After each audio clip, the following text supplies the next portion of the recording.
All right, we're live. Or, yeah, thanks for being here and welcome. I was planning to talk about something else tonight. Um, and then something popped up today that has just really captured my attention, and so I'm pivoting to that. Uh, yeah. So this is a reflection tonight on fulfillment. Fulfillment. And so I've just been floating through some different questions with myself today, just floating them in and not looking for answers, but seeing what shows up. Just asking, do I feel fulfilled? You might just let that be there for a moment. Do I feel fulfilled? And then what would it mean? What would what would it mean to feel fulfilled? What does that mean for you? What might that look like if that were true for you? If you're not feeling fulfilled, what would be fulfilling? There's just so many interesting questions around this stuff to just ponder or journal or float into your contemplation or meditation practice. And hmm, what does it feel like to feel fulfilled? Maybe not like maybe your whole life doesn't feel like fully fulfilled. There may be areas that feels like something's not complete, or some sense of longing or dissatisfaction, which means dukkha. Um, so that might be there, but there may be some areas of your life where you feel a sense of fulfillment. Could be some relationship or uh, friendship or creative endeavor or work, volunteering, relationship with nature. Could be any number of things. So if there is some aspect of your life in these moments that feels fulfilling. Maybe it doesn't feel fulfilled like some done deal, but fulfilling. To recognize that and to see what is it about that feels nurturing, fulfilling is such a beautiful word, fulfilling. It's just taken my attention today. And the reason this came up is because I was listening to CBC radio. I just couldn't believe it. And the person being interviewee, yes, um, was talking about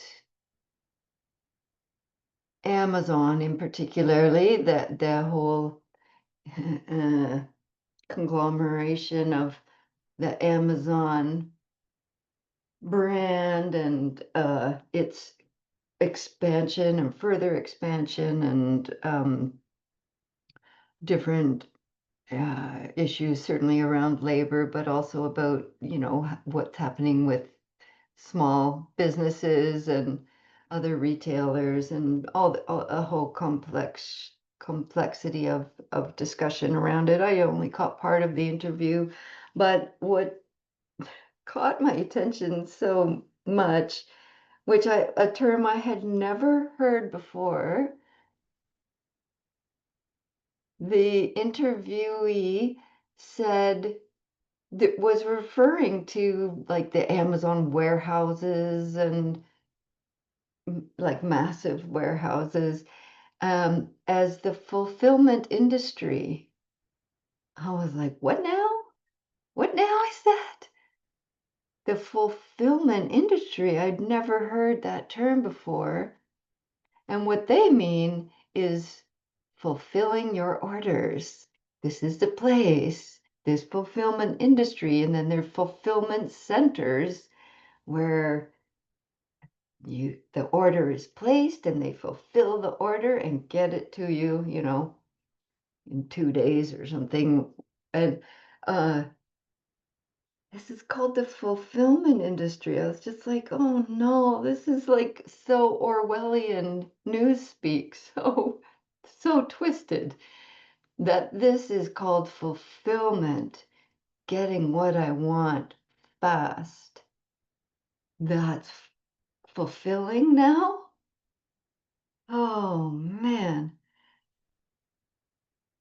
So the actual definition of fulfillment is to be satisfied or happy or contentment because of fully developing one's abilities or character. It's like the opposite of the fulfillment industry. Um,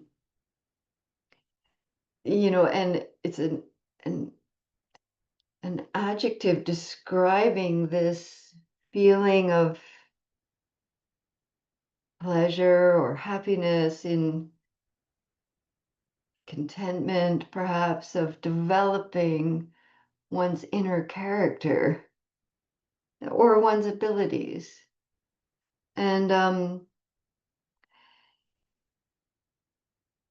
then to fulfill is more of a verb, meaning to bring to completion, to uh, satisfy a requirement. This is where it's been translated into the fulfillment industry. We satisfy our requirement, our desire. Or to succeed in developing one's abilities or qualities is this verb of to fulfill this development. And another blog I was reading briefly, an article, said fulfillment is a long-lasting internal sense of wholeness. That's beautiful. A long-lasting internal sense of wholeness, which again is the opposite of the fulfillment industry. That is like, you are definitely not whole until you have this. You're not complete, you're missing something. Um, and it went on, in which we find value in recognizing our personal impact on the world around us. Isn't that beautiful? This inner sense of wholeness in relationship to our impact with the world, our personal impact on the world around us. This is the nature of compassion, of interconnectedness, of um, of the Dharma. And of course, in the Dharma, the wholeness, fulfillment, is often referred to in the suttas. It's a Pali word, paripuri, Paripuri, and it has an accent over the A and the U, if you happen to be looking that up. But and it means uh, oh, the Pali English Dictionary, huge. Paripuri, fulfillment, completion, consummation. So in the Dharma, fulfillment is really used in conjunction with liberation, with the fulfillment of the perfections, the paramis, the fulfillment of our sila, our ethics, our values, the fulfillment of the path of the middle path, the Eightfold Noble Path, the way to liberation and freedom. Yeah, it's just strikes me as so again, so Orwellian, that so I shouldn't throw that out there. So when I say Orwellian, that's referring to George Orwell's book 1964. Is that the right title? Where he talks about the in this very prophetic story about news speak, which is the twisting of words, the whole twisting of the meaning of words to almost their, well, to their opposite.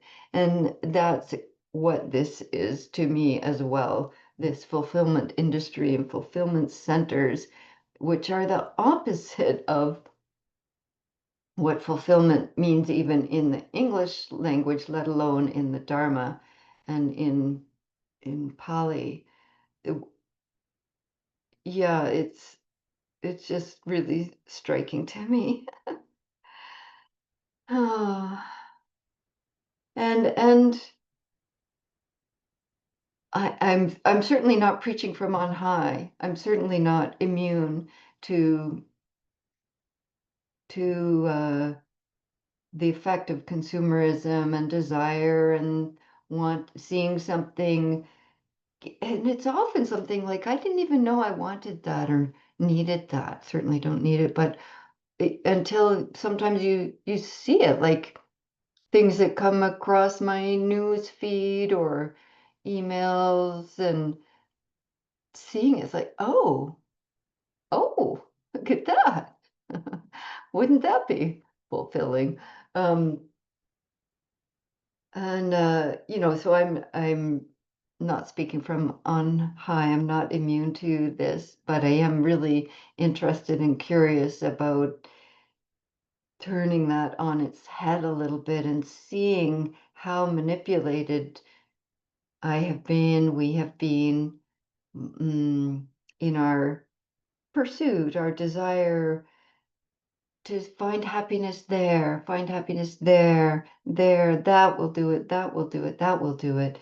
And of course, we've all, by any age, anyone that's listening to a Dharma talk knows that is an endless pursuit, and we're never satisfied. It's always on to something else that will be the thing that will really make me happy.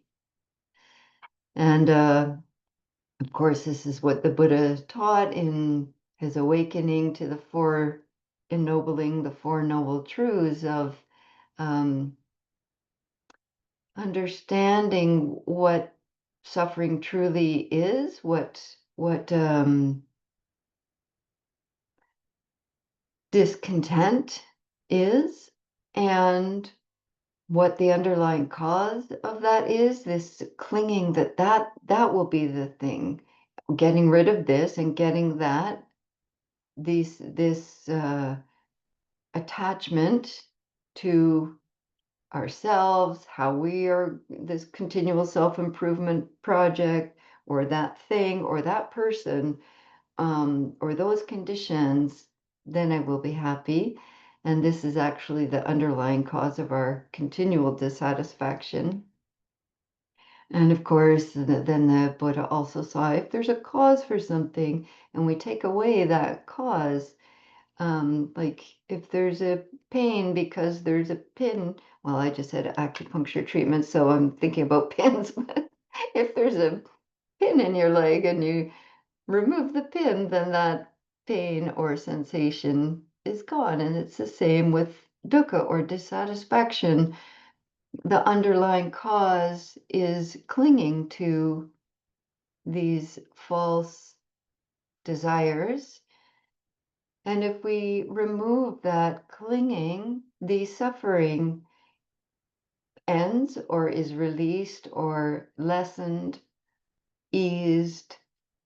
Yeah. And then the fourth noble truth is the way to this ending of suffering that can be fulfilled. The Buddha was not a god.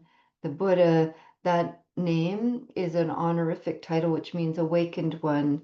And the Buddha, as we refer to, was a man, Siddhartha Gautama, a person just like us, not a god, but a greatly realized and accomplished wise one, but it is possible for us to know moments of freedom to the next time we maybe feel that urge to um, get something or get rid of something, to see, to start just floating in these questions. Is that fulfilling? Do I feel fulfilled in some aspects of my life? If not, what's needed? What's needed, sweetheart? What do you need? What would help us to feel a sense of fullness, of completion, of a wholeness, of integrity, of value, of interconnectedness? These are important questions. What's needed? Hmm.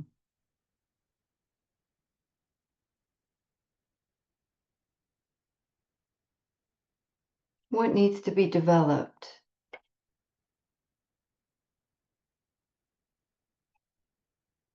Hmm. Interesting questions that don't, it's many questions in the Dharma don't need to be answered. They're better to just be as questions to keep the curiosity alive, the inquiry, the not knowing, which keeps us like questioning things and awake to it and curious about it.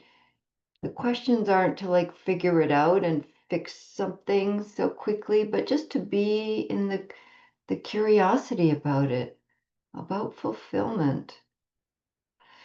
Wow. I just still can't believe they call it that. The fulfillment industry and fulfillment centers where people are the laborers in these fulfillment centers, and how exploited they are. And yeah, I'm sure you know about the working conditions in fulfillment centers. Oh, God.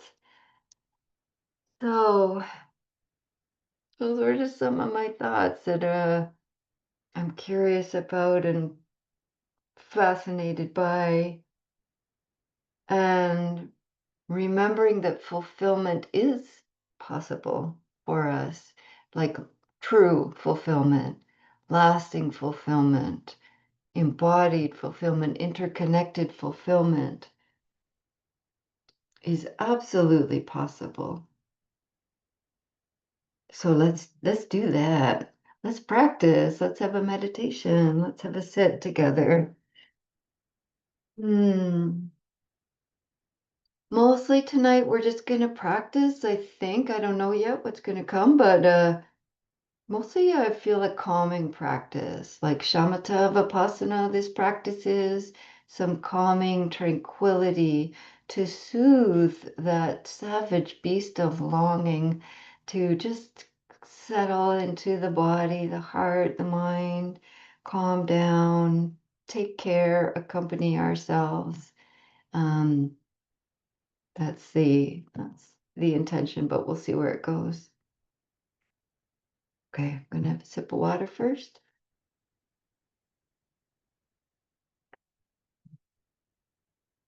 Hmm.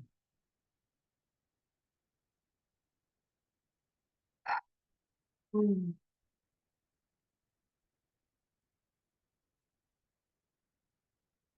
Hmm.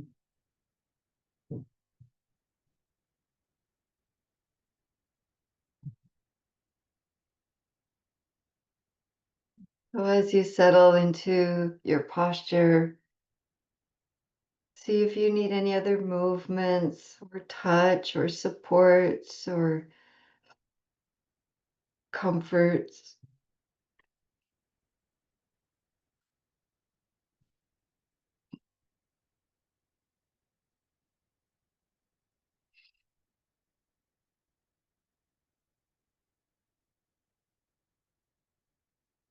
And then find a posture for the eyes that is supportive for you? Is it eyes closed, or is it helpful to have the eyes slightly open and resting downward? Or for some nervous systems tonight, it might be helpful to let the eyes rest on something calming or beautiful or peaceful.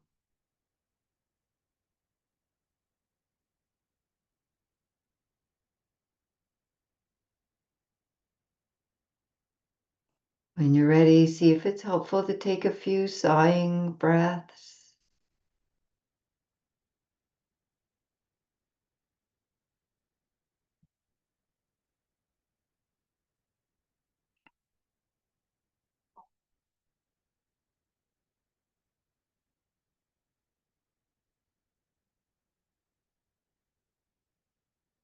Then we'll just invite awareness to settle over, around, and through this body, beginning at the top of the head,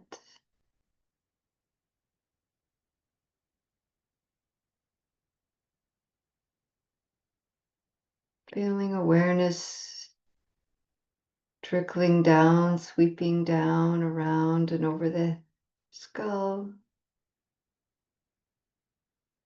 and touching in and across the muscles of the face.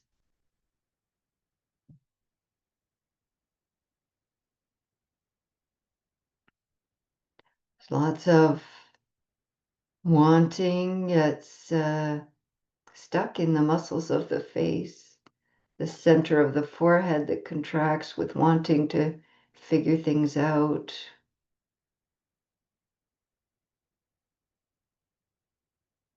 The muscles of the jaw and the tongue that so activated with words and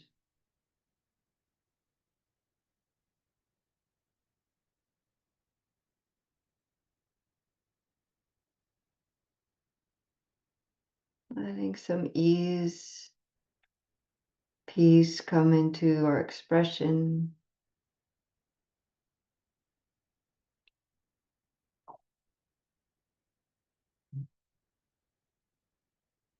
And then sweeping awareness down in the neck and across the shoulders. These shoulders that contract and pull up with wanting to protect or wanting to get, to reach, to hold on.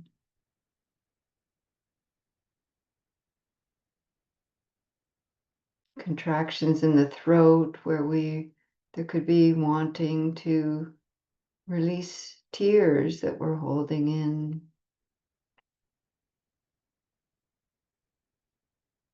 Just inviting attention across these areas if we're noticing contraction, and inviting some caring space or attention or softness. Release.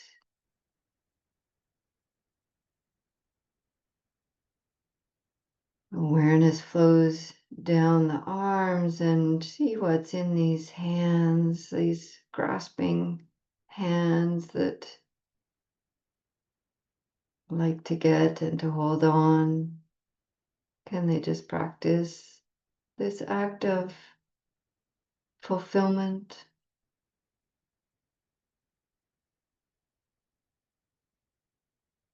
of letting go of enoughness?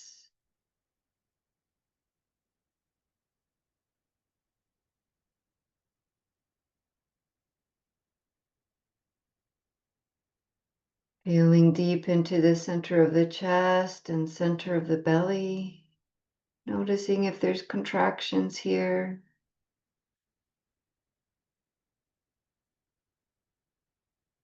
Wanting to protect ourselves.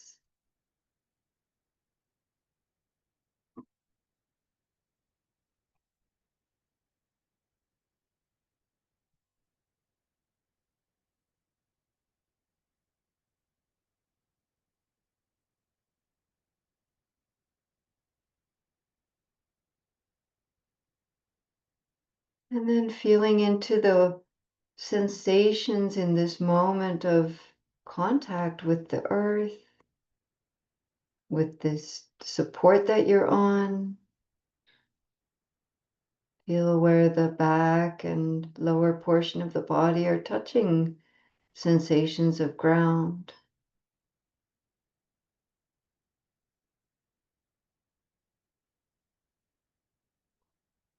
And exploring this direct experience, this sensation of fulfillment of being embodied on the earth in this moment, supported, held, not separate. Can we allow ourselves to really rest into and with that support that's here?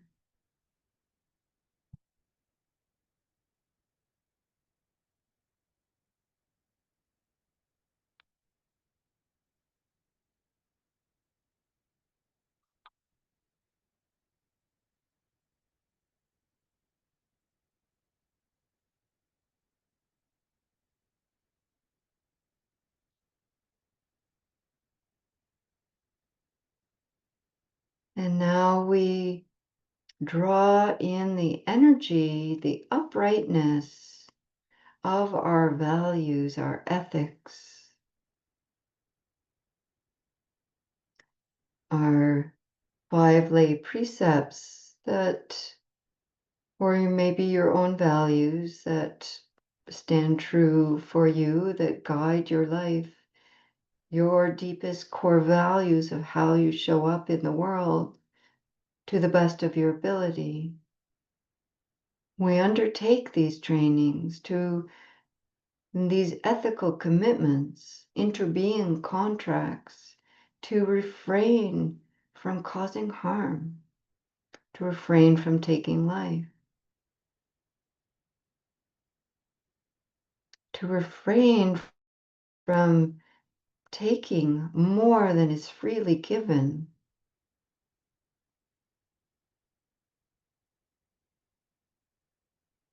to refrain from speaking harshly and falsely,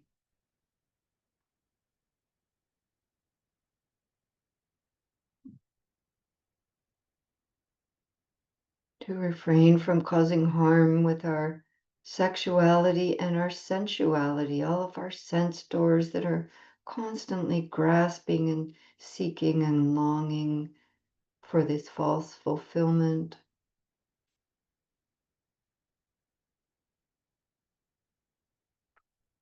And lastly, undertaking this interbeing commitment to refrain from heedlessness, a lack of mindfulness caused by intoxicants, the intoxicant of shopping, perhaps, in this, what we're talking about tonight, or of consuming.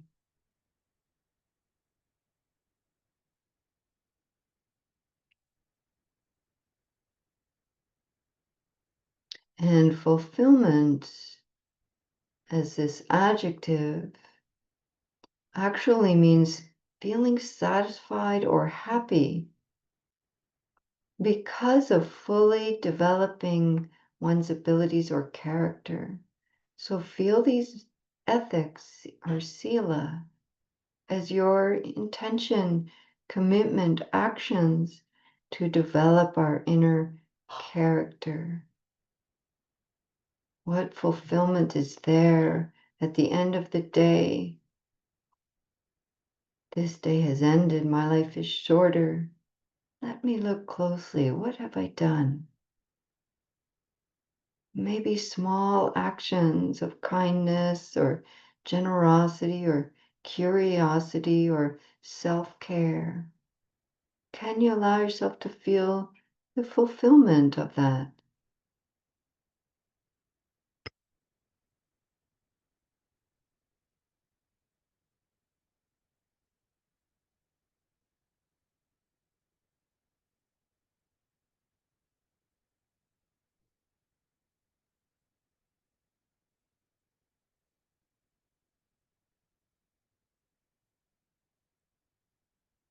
In what ways can you feel fulfillment in having been true to yourself, in leading an authentic life?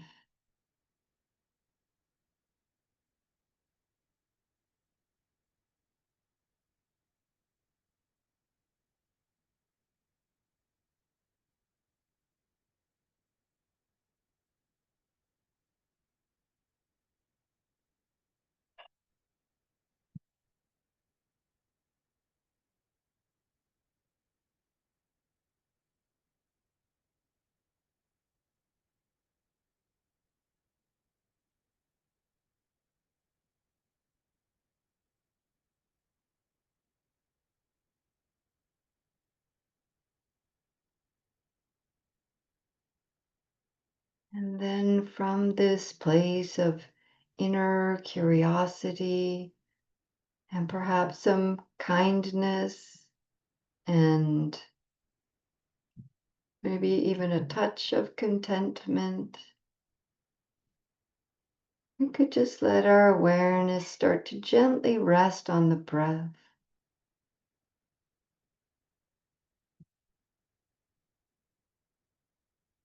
Each breath,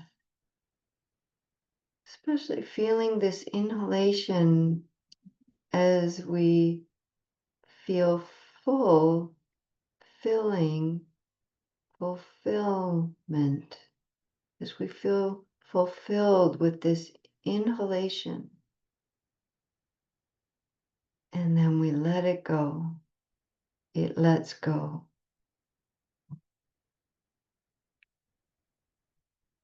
Calming, soothing, content, breath by breath.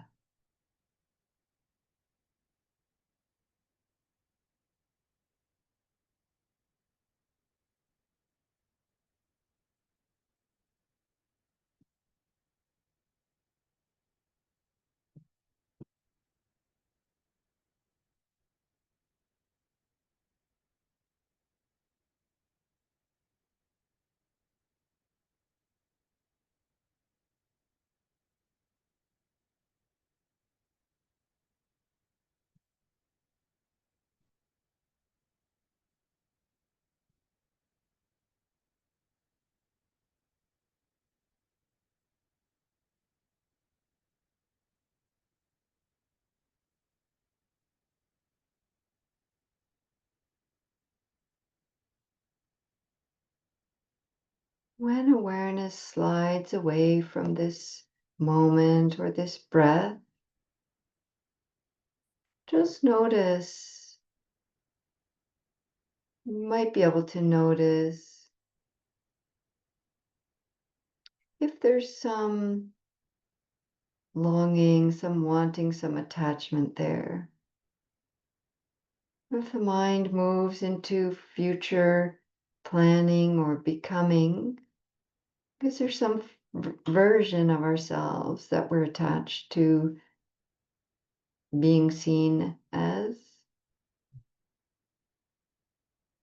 If the mind is wandering into past and revisioning that, is there some attachment, some wanting, some unfulfillment underneath that? Or if the mind is in present moment but embellishing, fantasizing, ruminating a bit,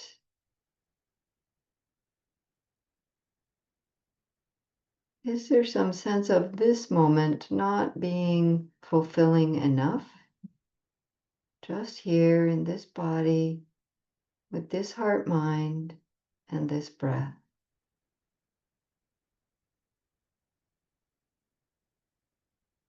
So you could just take a moment to reflect before you come back to the breath and just see, oh, what was there? Don't need to think about it a lot, just some curiosity. And then begin again, this breath, fulfilled and released.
The Buddha said that it is possible for us to know the fulfillment of the perfections of our paramis, our sila, our ethics,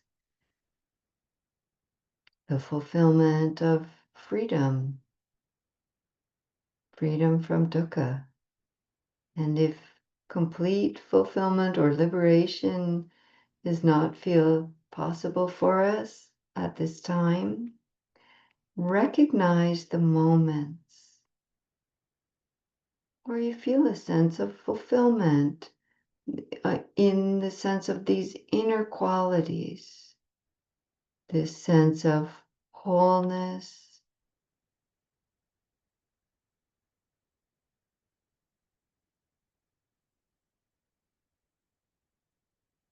this sense of value, and recognizing our sense of authenticity.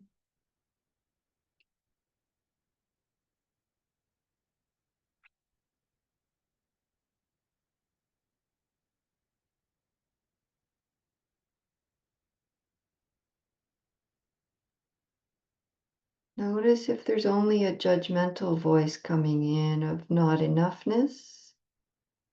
That's what fuels the fulfillment industry. And just let yourself gently turn towards, yes, there are moments, there are times, feeling good about my ethical actions or intentions, my self-compassion,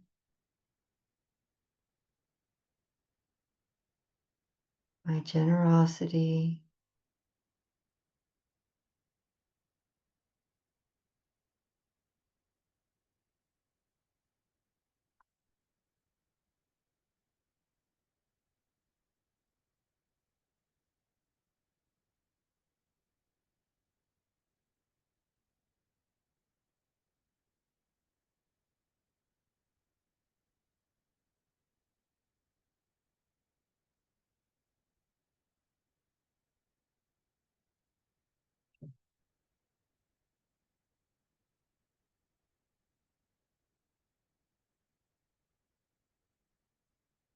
And for these last few minutes of silence together, let's continue to cultivate some soothing and calming rest with the breath and a sense of contentment, enoughness, fulfillment in the showing up for yourself, for community, for wise intentions and efforts. Let's continue.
These last few minutes of our practice are often the most valuable.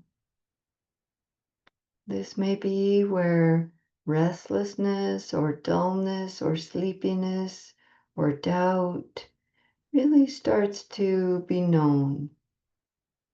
And let's just let it be known in the light of desire for something else. A lack of this moment feeling fulfilling enough. Just get curious with that and see if you can notice which part of the breath is most soothing or calming, or which part of the breath is most fulfilling.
Hmm. Thank you for your practice. And for folks practicing with us on the YouTube channel, or I've put it here in the Zoom room chat, but um, wanted to highlight for you an upcoming day-long online retreat. So really accessible for folks that are free at this time. On Sunday, November 16th, and I'm co-teaching with a fellow teacher, Coral Short. And um, this is a dedicated online day of practice for white anti-racist practitioners grounded in meditation, um, aware of the immense suffering and inequities rooted in racism and rooted in white supremacy, and a day to come together to regulate our nervous systems.